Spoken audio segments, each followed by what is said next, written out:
welcome to ERTV. I am sitting next to Dub today. Hi, how are you? What's going on, y'all, man? It's Dub 954. It's good, man. Dub 954. So, how you feeling? I'm good, man. I'm good. Shit, you know, came with a bottle and shit, so, I know. you know, a nigga love that shit. I'm good.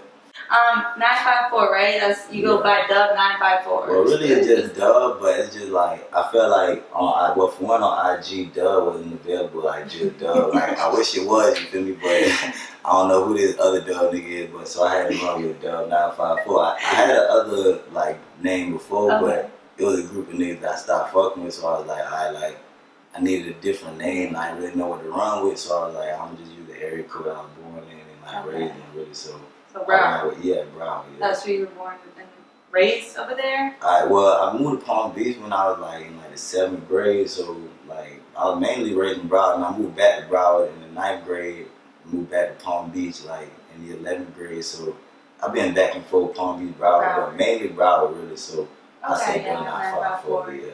So, obviously right now there's a huge rise in like, I feel like there's always been talent down here in South Florida, but there's a huge rise, especially down in like Broward, Palm Beach, and just Miami. And being that you're Broward and Palm Beach, what would you say is like the similarities between the music scenes and the differences? I say in Broward, like shit, it's like more like a brotherly love type shit, cause like in Broward, all the artists, like you see, like even though like Kodak and X, they real different. You'll see they link up, like Coley P, like shit. At X's first show, he brought Coley P out. You feel me?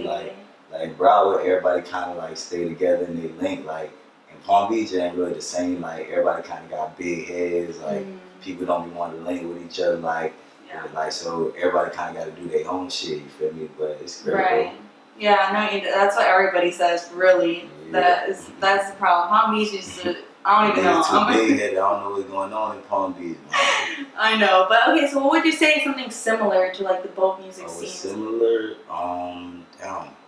Well, shit. Everybody got good, like you know, both cities got people who sliding in it. Like Palm Beach got a lot of good people in it, and Broward got a lot of good people in it. So I said that's similar. So, in your music, you really talk about, you take it very personal, obviously. You speak a lot about what happened in your life and just situations perhaps that relate to you or that don't, it's around you. So, growing up in Broward, can you talk a little bit about what that was like?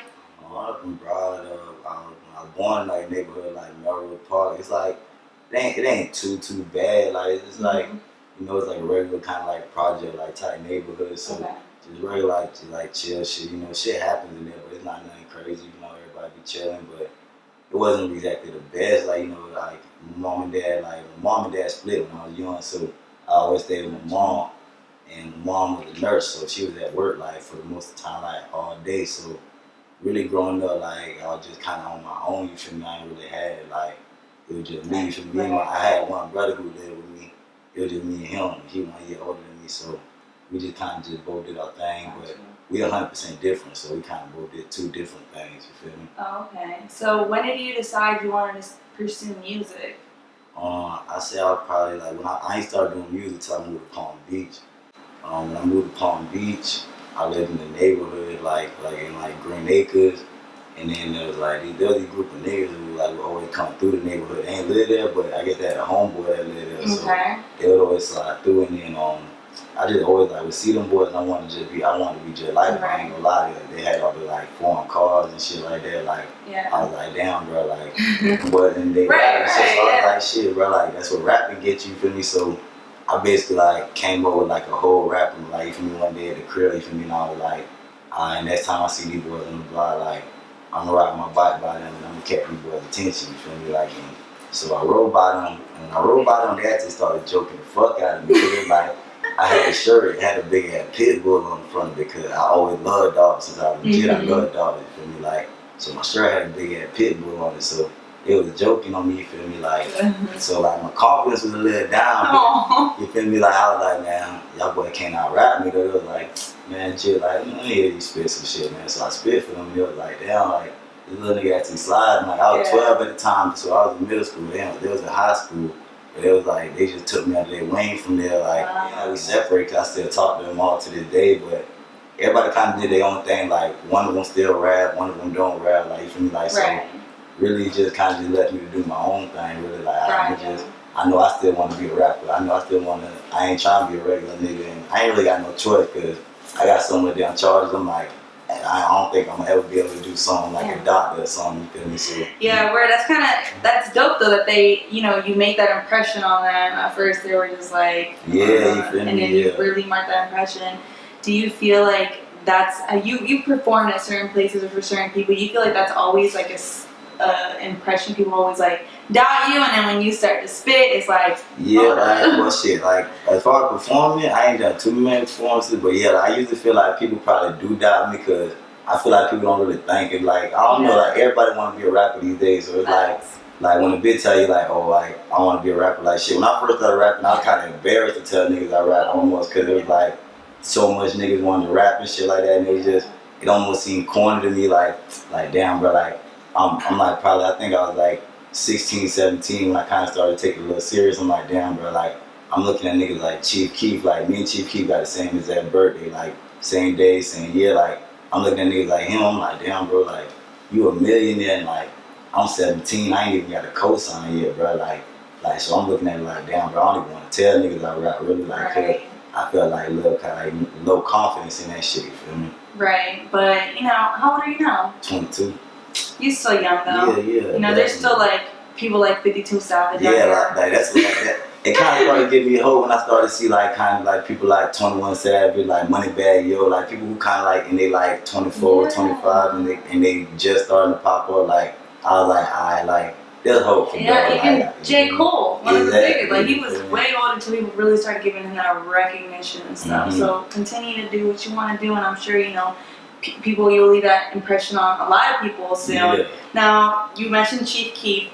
And is that someone that you look up to? Because I know also Gucci Mane someone that you, right? Those guys? Most definitely. Like, Chief Keef, when I was like in high school and shit, that was like the main artist I listened to, probably like Gucci Mane, Future. Like, yeah, I'd probably say it was like my top three artists I like. And then when Migos came out, I liked them a lot too. They're really hot out in these right now. Yeah. Well, I want to go back to Gucci because he did repost some of your music. Yeah, right? When I seen that, I was like, shit, like, I still to this day, I be questioning, like, if it's the real Gucci. I'm like, yo, like, why you ain't reach out? But I see he got, like, hella followers on the shit, and it got this, like, the verified thing on it, so I'm like, maybe it's verified as him. Maybe he just like the shit, maybe he just waiting, but I'm like, I don't know. It's to the point, I was telling these boys, like, it was this week I was telling these boys, like, I want to get an ice cream cone tattoo on my face, like. Okay, that. So you do have, I see something, you got my eyelid? I got Miss You on my eyelid on. I got that when, like, I'm gonna be real, like, when me and the girl I was with broke up, I was like, you feel me? Like, I really, it really is all some shit, like, I be seeing you in my dream type shit, like, even I see you a lot, cause, like, I'm gonna be real, like, low-key females kind of play, like, a big part of my life, cause it's, like, I don't know, like, nigga, like, I've always been, like, a depressed nigga, like, I always, like, kind of had depression and shit, but I always be straight when I'm, like, with a female, like. No, you know what's crazy? I was in the car on the way here, and this is something I wanted to ask you, and it's funny that you just said it, and that's why I did a little, to her, it was the whole depression thing. Yeah. Obviously in your music, you talk a lot about it, and it's very serious to you. Yeah. Do you think that depression is like a mental, like a disease almost? Would you describe it like that? I kind of would, cause like there'd be times I'd be like, damn, bro, like, I really feel like mentally like ill, cause it's just like I don't know, bro, like we be having some crazy thoughts in my head. You feel me? Like people don't really understand that shit. I know like there's some motherfucker that probably look at my tweets like, damn, like this nigga double be rapping gangsta ass shit. Then I go on his Twitter and this nigga tweeting like some shit that like on some other shit, but it's like niggas don't understand. Like we be having some crazy ass thoughts in my head. Like it's real. Like that's why I tell motherfuckers that I treat everybody like, you feel me, with like respect. I treat everybody like, you feel me. I try to treat everybody kindly because it's like you never don't know what a motherfucker going through. You feel me? Like real shit. Like I know motherfuckers who done killed themselves before, so it's like. You can't be just, you feel me, like I ain't type of nigga, like I ain't gonna play with no female hard, I ain't gonna try, like if you a nigga that ain't got no money, I ain't gonna try you cause you ain't got no money, like, cause like, you feel me, like shit, like I done been homeless before, I done, like shit, there been times like, Like there was a moment, like even shit, I just really got back right on my feet to be real with y'all. Like really, like I was like on the shit, like on Melrose Park, like this song I was saying, like I walk in the crib, they cut off all the power and shit, like that shit's real. Like this nigga lived in the same neighborhood as me. Like I live in the neighborhood they shooting at like 5 o'clock in the afternoon and shit. Like so it was kind of rough and shit. Like so. Certain situations make you like have these recurring thoughts, and it's thoughts that you can't control, really. Exactly, like. That's how I feel, and that's why, like, when I was listening to your music, I was like, I can't wait to ask him about that, because even though we're blessed, you know, you just got back on your feet, like you said, it's what little shit we should be thankful for, but at the same time, these like dark thoughts keep coming back. They be happening, like it's just, I don't know, like people I don't feel like people really look at that shit. Like people just be so focused on like the glitter and gold. Like sometimes, like you just gotta like you know, just thank God. Like yeah, the glitter and gold is nice, but some people really like going through shit. Like 21 Savage, my Offset mixtape, I like it a lot, you feel me? But I can't relate to it at all, because it's like, it's all about Bugatti, like flashy shit. Like I feel like you gotta have some shit for like the people who just really going through some shit. So it's very important to you to reach out to like people that, you know, are going through things, as well as, you know, just kind of having that versatility, right? But definitely reaching that. So what I was gonna ask, especially like I wanted to go over this track that was my favorite, one out of two of my favorites of the whole 10-track project. They just released Melrose Park, right?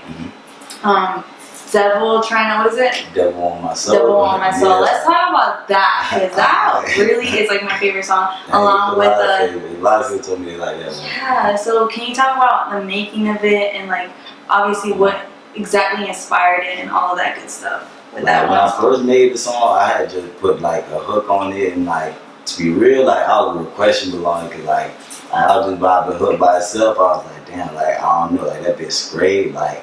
But then like I had recorded the verses and shit, and then like basically like when I recorded the verses, that bitch just ended up coming out so solid, like I don't know. So the verses kind of just made the shit, but when I was like writing it was really just at a moment where like I was really just going through that shit. Like I was going through a moment where like low key, like a bit was really damn near homeless. Like I'm at the studio every day, like even Every ain't even really know I was like going through it. Like you know, I'm just here every day. He thinking I'm just booking hours, like, and I'm just like really I needed somewhere to post, because like I just got evicted from like the trap I was in. Like I was staying there, like the dude I was like staying with wasn't paying the rent and shit. Like so like my dog had just died like 2 days ago. Like so it was just, I was just going through a lot. Like so.